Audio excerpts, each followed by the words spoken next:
Glen Allen, you think you'd be safe there, but it looks like you will feel X amount of this storm, which is now, I guess, a tropical storm, but it's bad enough, it's severe. How are the winds where you are right now? Yeah, they're just starting to kick up. They canceled school early in the area, and like you said early in the report, right, the range, we're expecting inches of rain. The soil's already saturated. That means everyone's just got to take that extra precaution. Trees are going to go over, you know it. If you're out on the roads, just very cautious travel. Stay in, hold tight.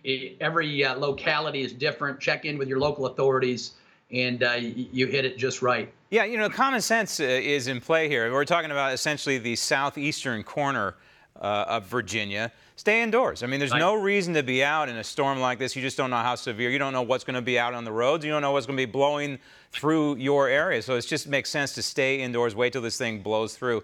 But if you look at how this storm developed, the path of it is fascinating, Congressman. It started in the Yucatan Peninsula down in Mexico, and it went through the Gulf, and of course slams into the Panhandle, into Georgia, into the Carolinas, through now Virginia, where you are, more or less, and then it's going to go back out to sea.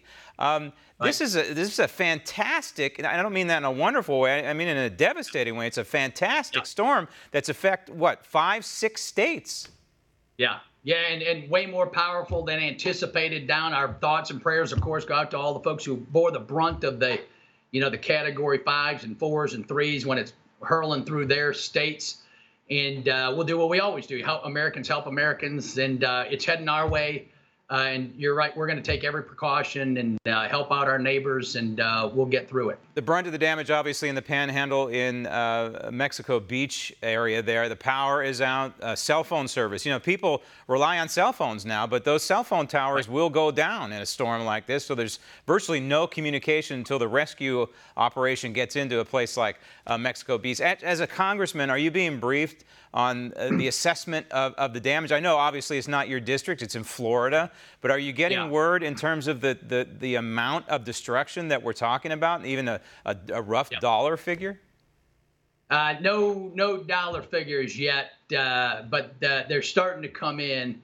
And then we get briefed. The feds work with the state officials and with our county officials, and they do a superb job in Chesterfield. I was just with our EMS folks and our fire folks the other day. We put their lives on the line for a memorial service for the officers we've lost over the years. And so today we just especially remember all those who pay the ultimate sacrifice, first responders.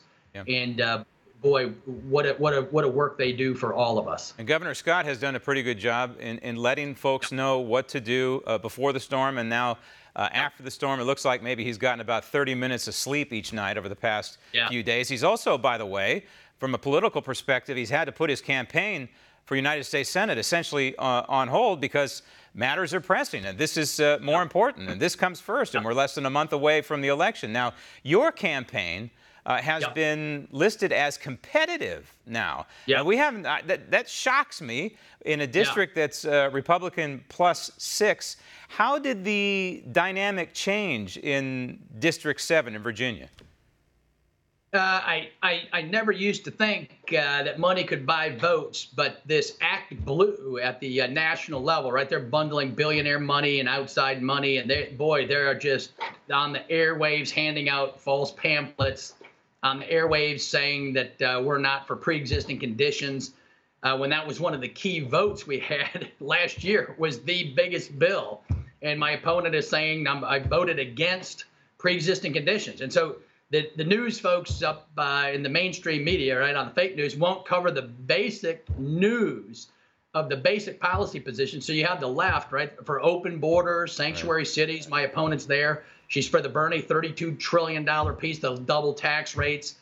And then on the taxes, she says they're dangerous. So full on liberal Pelosi, but there's not enough folks who would call the pants on fire falsehoods out on the left. If a Republican sneezes the wrong way, boy, the political fact checkers are on you like crazy. And so hopefully the news will start reporting some of the news. No doubt about it, Congressman. You're up against two opponents. That would be Abigail Spanberger, as well as the mainstream media, even at a micro level in your district, and certainly on a macro level nationally. I want to air just a small clip of what you're talking about. These hit pieces that Spanberger is running, or running on behalf of Spanberger and the Democrats. Want to see more videos like this? Click on the link below and subscribe to One America News on YouTube, and call your cable provider and kindly demand that One America News is added to your lineup. Call and subscribe today.